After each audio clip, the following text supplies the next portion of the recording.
Hi, Matthew Cary, designated extrovert of the Carter Johnson Library and Collection, and I am in the library with Mama. And today we are doing this is a great unboxing. You know, every time I hear designated extrovert, I have to smile because while I am extroverted, it's nice to have one that carries the title. It's me, and if anybody that's known me from back in the day, they know that I will make friends with a lamppost while I'm waiting for the bus. So Now, back to our usual unboxings because lots and lots of things come into the library. This is another box from Thom.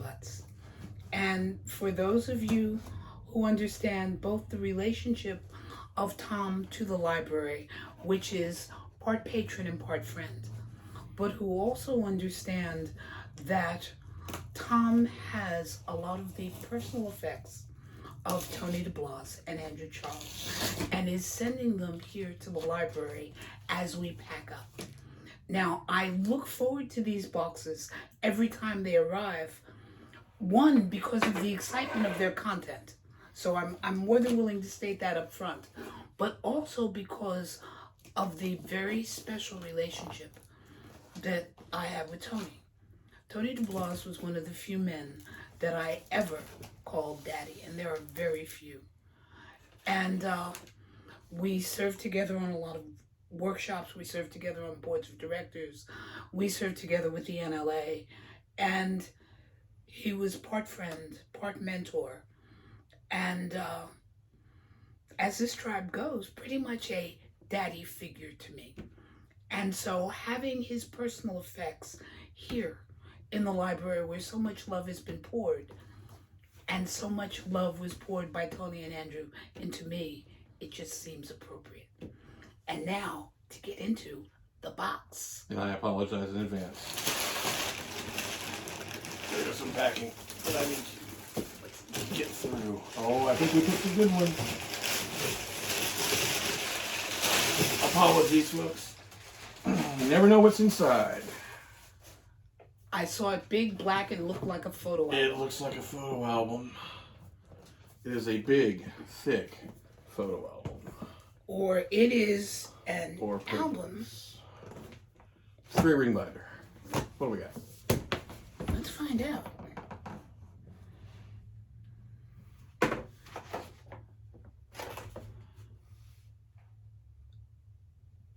Oh, it's more of his This professional. is part of his classifications.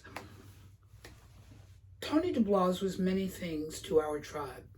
He was the designer of the leather pride flag, which is how so many of this generation know him. But he was also the publisher of Drummer Magazine, Samutopia Guardian, Dungeon Master, and a number of others with his publishing company, Desmodus Press.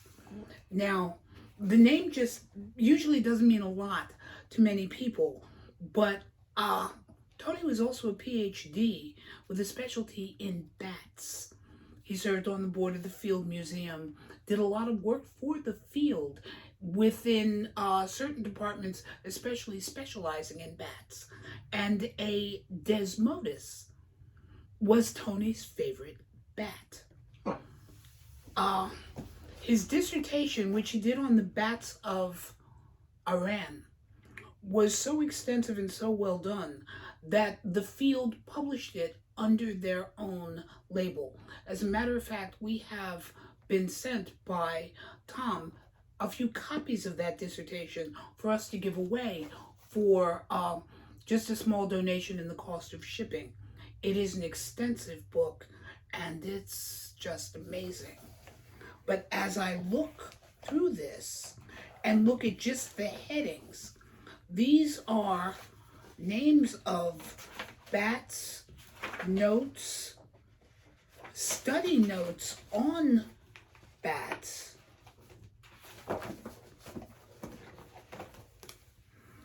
and other, it looks like animals that bats, especially vampire bats, which is one of the species within that is the Desmodus, and other animals that vampire bats preyed on. These notes are from Borneo. I will give you the idea that the tabs on the dividers are, for the most part, words that are very difficult to pronounce. One section is the bats of New Guinea.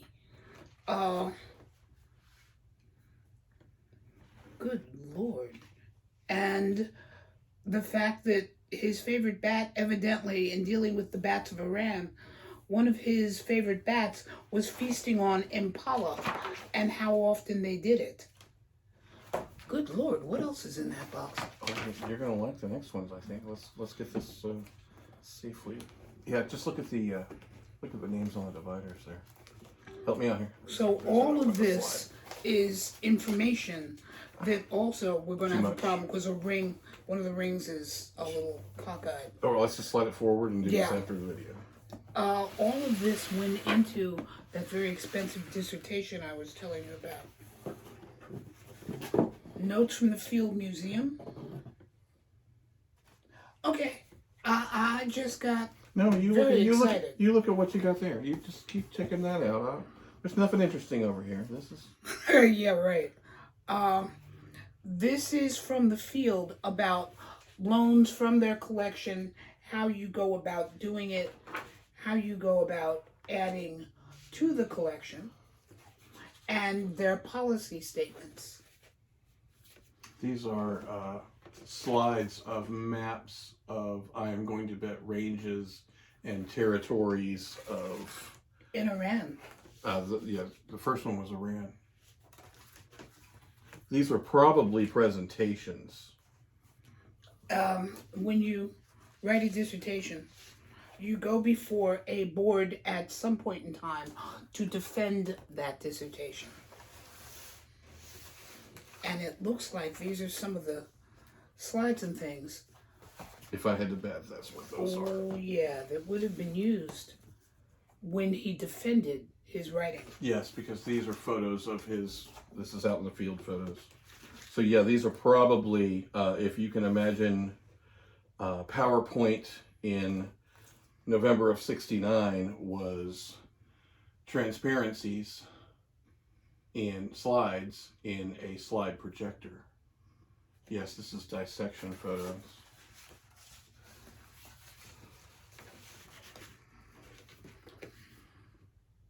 Oh, yes. Sorry, everybody in YouTube land. These are quite interesting. And I'm just reaching around you because I have no patience. More notes and things from the field.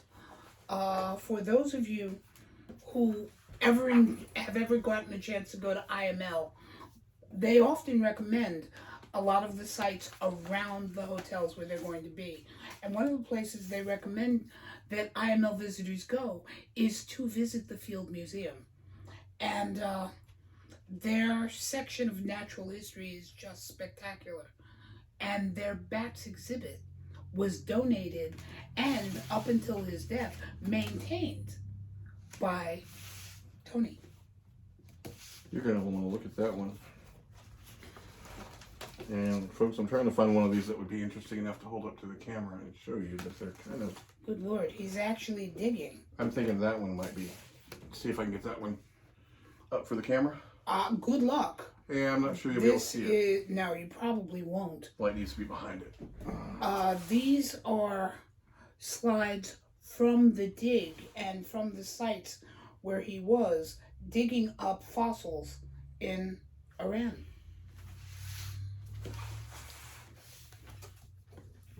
Oh. Wow. Okay, I'm drooling. I'm going to let you have that one and get this out of the way. And we're linked. Let's find out what this goes to. And a scrapbook. Good God. Sorry, folks. This is It's a report card. his personal scrapbook going all the way back to 8th grade. How did you do in 8th grade? Language, all A. He was also a straight A student in everything that he liked, and not in the things that he didn't like. He got straight A's in language and all of that other good stuff, and not so much in spelling. But interesting that he was really good with the language, not so much not with the so spelling. much in the spelling. Certificates, oh my, papers, Let's scores. real quick. Let's kind of go through the timeline of what Tony is to this tribe. They know creator of the leather You pride. keep talking. I don't know them all. Creator of the leather pride flag, part of the inspiration for the Leather Archives and Museum. Correct? Yes, one of the 4 founders. Founders of the Leather Archives and Museum. Integral to the beginnings of the National Leather Association. One of the first publishers to take material from column A and bring it to column B, because you all went to him and said that they were interested in, we want to know more about this. We want to know more about this. Tell us about this. Tell us about this. Tell us about this. Well, that's gay stuff. You wouldn't be interested in that. Oh, yeah, I would. This was conversations. So this man is integrated. I and my girl will tell you there are 4 names that if you are into leather history, you need to know. And Tony DeBlase is one of those. And that is because he had his hands in just about everything. And Mama we're losing Mama.